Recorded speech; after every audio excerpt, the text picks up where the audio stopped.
That was really generous introduction. Thank you so much. I'm actually going to start the talk with someone else's work, which I think pretty much defined my practice.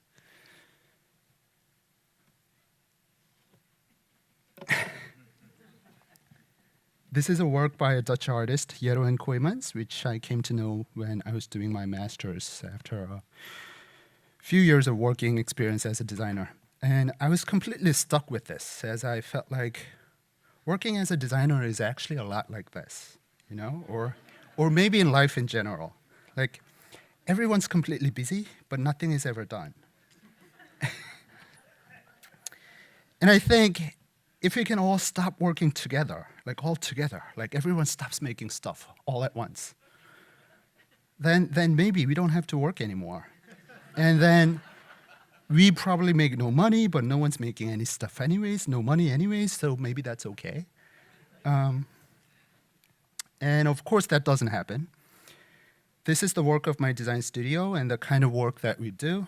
And I'm not going to go on and talk about each and one of these projects, but what I wanted to say was that while working on these projects, I kind of tend to think about systems or the mechanisms that kind of incentivizes us to spend a lot of time making these, and also the tools that enables us to make these things.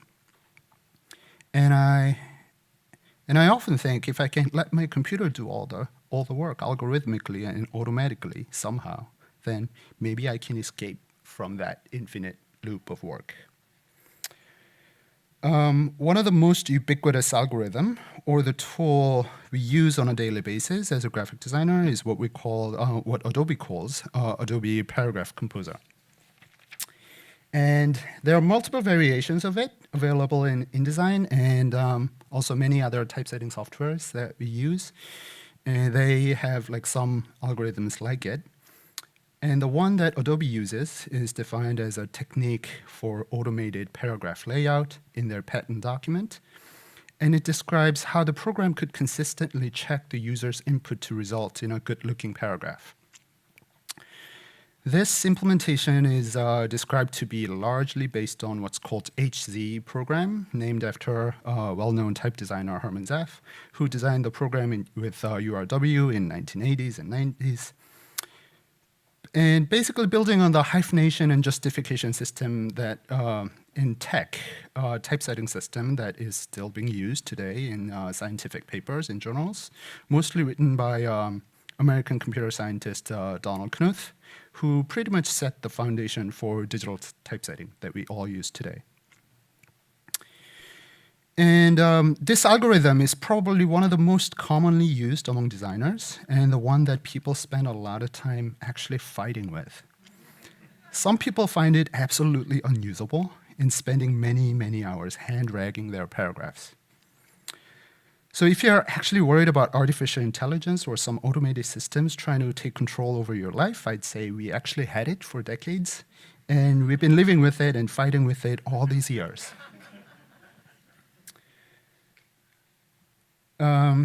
In 2015, my studio was commissioned to make a website for typojanchi, typography biennial that happens in Seoul, Korea. The theme for the year was city, and we made the website using open source mapping tools to create a typographic map of the world, only showing street names and the city, that's actually New York, city and country labels.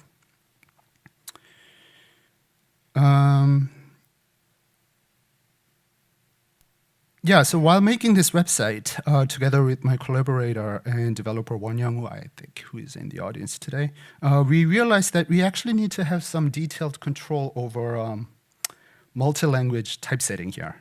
As you can see from this screenshot, when you typeset a bunch of paragraph in Korean, even when there's nothing really special about it, chances are that it'll be a combination of Korean, Latin alphabets, numerals, and that kind of coexist on a shared baseline. And of course, most of Korean fonts usually come with Latin alphabets that supposedly match their style, but oftentimes these Latin alphabets are treated as a second-class citizen. And those letter forms don't quite match up the quality of the Korean counterparts. So a lot of designers actually want to mix two fonts in a single typesetting, say to use a font A for only Hangul or Korean letter forms, and to use another font, say font B, for everything else, including Latin alphabets and punctuations. So, I mean, when you think about it, of course, this is a lot of work to do it manually with a lot of text, especially. InDesign actually provides a feature where one can create a thing called a composite font, a virtual font that mixes two fonts into one, which kind of gives us a pretty good granular control. You can set the size of these different fonts independently. You can shift the baseline, change the aspect ratio to make a perfect match. But of course, in the world of web browsers, these kind of tools, that doesn't really exist. And also, the particular font choices that we made for the Korean and English had quite some gap in its size. So we had to create our own tools to have some detailed control over this particular mix. So by the end of the project, we ended up creating an open source JavaScript library to address this issue, which was made public in that year, where it can take a text, parse it using regular expressions, and separate English, Korean, Japanese, Chinese, Arabic, numerics, and punctuations. So in a paragraph, you can mix different languages and selectively kind of apply styles for that particular language automatically. This image shows a little bit of a detail in how it works. It was actually pretty rudimentary, but it kind of worked. But a couple years later, the new CSS specification became widely available, called Unicode Range, that kind of eliminated the need of this library. But still, I think this is a good example of the kind of difficulties that you run into when you typeset using a language that is not based in Latin alphabets. So this is my Korean 101. Hangul, the Korean alphabet, is made with what's called syllabic blocks, meaning each letter represents a syllable. And each of this block is made with a combination of consonants and vowels. And they're placed in relation to one another and as a whole depicting the sound of that particular syllable. So there are total 19 consonants and 21 vowels. And these elements join in multiple ways, kind of resulting in as many as 17,000 letters. So, and if you kind of look closely here, because the shape and the aspect ratio of these consonants and vowels need to change to keep the right balance in its relationships to one another, a full Korean font needs to have more than 10,000 glyphs in it. So this whole situation is pretty much similar in, I think, Chinese letters and Japanese kana. So it's not like we're unique here. It's more like a CJK, Chinese, Japanese, Korean issue. And the fact that the large number of glyphs are required has been pretty much shaping the typographic landscape of the designers using this language.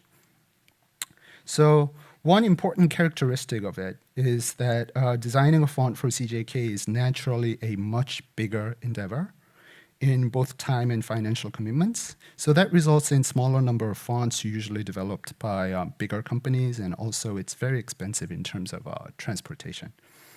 So for example, if you look at Noto-sans, a font project from Google that is designed with the goal of achieving visual harmony across multiple languages, has a special CJK version of it.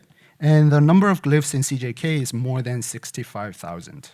So resulting in 15 megabytes in file size. And in comparison, regular Noto-sans that contains Latin alphabet and Greek and Cyrillic is only 2,400 glyphs, resulting in something smaller than 500 kilobytes.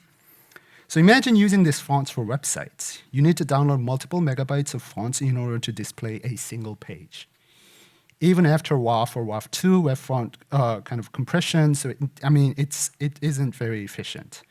So in the recent years, what people have been doing when making Korean websites was using a method called subsetting, where you kind of identify the most commonly used letters, something like 2,300, out of more than 10,000, and delete everything else. This results in the file size reduces the file size dramatically and made it kind of usable. And it was the method that we were using for the typography website that I showed earlier. It was an okay solution, but not perfect.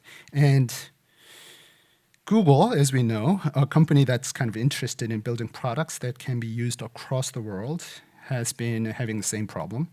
They wanted to use various CJK fonts in their services, but they were just too heavy. And the Google Fonts, which offers a free and open source collection of fonts and serve them for everyone to use, have been wanting to provide Korean as a part of their collection. But yeah, so fast forward to 2018, Google set a strategy to use the new Unicode range specification in CSS with some clever dynamic subsetting.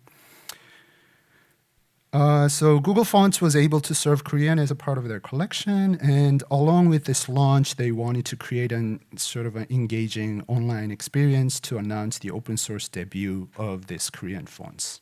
So my studio came on board, and since these fonts were open source, which is a kind of a rare thing to have in Korean typography, we wanted to create an experience that kind of communicates the malleable nature of these letter forms, not something that it's set in stone, but more like something that you can play around with, especially this is an open source. Because at the core, these are a collection of vector shapes. So instead of displaying the type as is, we decided to create a multiple interactive effects using the letter forms extracted from these fonts. This is one of the effects and what we call Bezier bubble, where you can inspect the Bezier curves by moving around this bubble using your mouse cursor.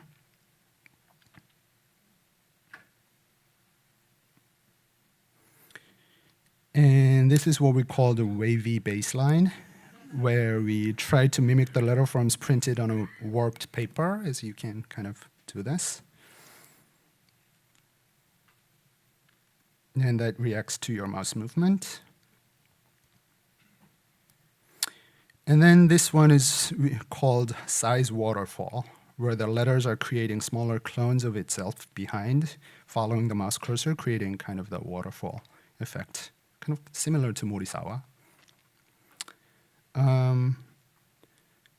This one is called shadow skew, where we imagine the letter form seen in perspective and casting shadows. And this one is called rise and blur, where you can inspect the fonts in continuous spectrum of ins and outs of focus. So the site cycles through these effects on click, so one can inspect the letter forms in various ways. And of course, along with the tools for trying the font and use it on your site. And along with some explanation about just a basic information about Korean and how to use Korean fonts in websites. That's consonants and vowels. And the website is only made possible because we were using the other open source tools, the tools that someone else made so that we can use. OpenType.js was the tool that we used to access these vector points from the fonts on the fly. And Paper.js was used to manipulate and animate these data points. And the website itself is also open source. And of course, all the fonts that are featured in it. So anyone can take whatever we made from here and create their own, whether it be these effects or the site or the fonts. And in that sense, kind of in my mind, this project is a hybrid between designing an artifact and also providing tools for design. And as Google Fonts has put it, great typography makes the web more beautiful, fast, and open. And I'm hoping that this project had some impact in the way how we design online experiences in Korean. Thank you.